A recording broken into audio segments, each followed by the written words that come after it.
this is Batuna Tasmanian Ocean trout, okay? And we're going to olive oil poach that. So this particular ham is probably about 3 months old. It's from a female pig. It's only eaten acorns, and it's a special breed, a black pig. Now to poach fish in oil, we need to get the temperature no more than 65 degrees. Any more than that, the proteins in the fish will kind of heat up and toughen, and the fish will be quite dry and quite firm. What we want to achieve here is a very kind of unctuous, soft piece of flesh of fish. So we'll cook it very gently at 65 degrees in this beautiful olive oil. So lentils, we're using the French style lentils, but these are common green lentil. They don't have to come from France, they come from Spain, they come from Australia, and they're just basically a fine green lentil.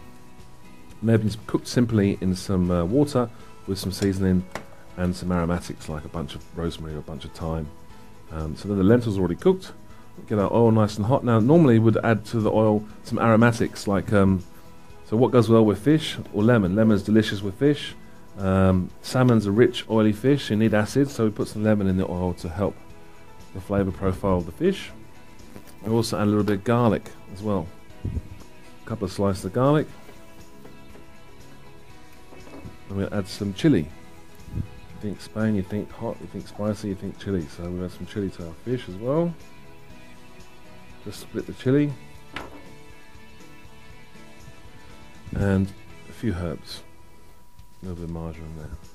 We're just flavouring the oil essentially. And just check the temperatures and exceed 65 degrees. Essentially, if you're doing a portion, that's probably how you buy your fish. Pretty much, yeah. Yeah, so you just simply you want to remove the skin. You can leave the skin on, or you can take it off. It's entirely up to you. Essentially, for this dish, we're taking the skin off. You could crisp the skin up separately if you wanted to and serve it with the dish, but again, it's entirely up to you. So what I'm doing here, I'm just making a little incision with my knife so I can get to the skin. Can you all see that? Pretty easy process. Just slide your knife underneath.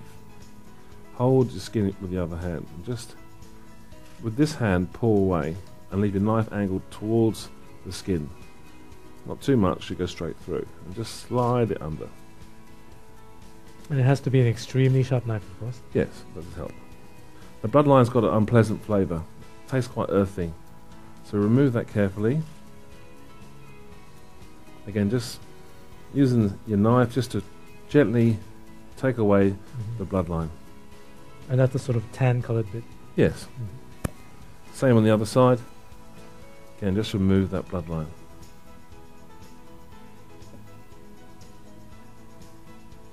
But essentially that's going to cook quicker than the other part. What you could do, what we do in the restaurant, we would remove that completely and just serve that part. And we would use this for a salmon rillette or a fish cake, or make a fish pie or something like that. So we just serve that part, the fish, so that way it cooks nice and evenly, you see. When you season, always season from a height. That way you get like a sort of a nice spray of salt, nice even distribution of salt, a little bit of pepper. Beautiful. And just drop it into the oil. Now if I had a little timer here, I would set the timer for 4 minutes. We start the oil fairly hot, not too hot. We just want to gently flavour the oil with this garlic. This garlic being shaved really thin. I'm a sort of person who prefers to slice garlic than I do chop it. I think chopped garlic or crushed garlic has too strong a flavour, so I like to slice it really thin and just let it cook and gently dissolve in the oil. Now to that we're going to add some ham on. It's our wonderful ham. Just going to cut that into little strips. So we add our ham on. It's slow, isn't it? Some shallots and some green chilli. Again, we're using this beautiful vinegar. You can use sherry vinegar, or this is Cabernet Sauvignon vinegar. It's made in Spain. So deglaze that. Let's reduce all that vinegar. Then our Pedro ximenez. It's a fortified sherry, so it's a little bit thicker and more syrupy than a regular sherry. Yeah, if you can't find it, use port. Port's terrific. So now we add our lentils. They've been cooked, so they're nice and soft. They go in there. We had our peas. Peas and salmon is a great combination. And broad beans, they grow prolifically in Spain, and so same in Australia too. They're everywhere. So seasoning is important. Some salt. So you want to look. Peter's taking the salmon out now. Just see that on the camera.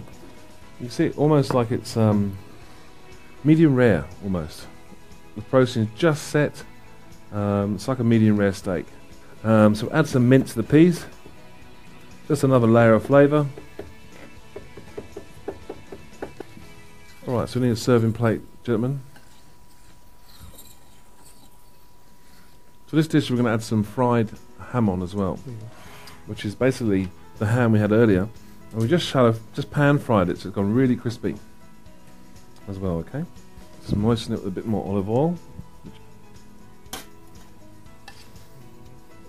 Yep, very much so. Bacon. I would use pancetta. It's a great substitute. Yep. And take a lovely piece of fish. See how it's almost wobbly and transparent. That would be so unctuous and delicious to eat. And we just garnish it very simply with some beautiful crispy ham. And this is just, you know, good eating, beautifully moist pink fish with a lovely braise of lentils, pedro ximenez, and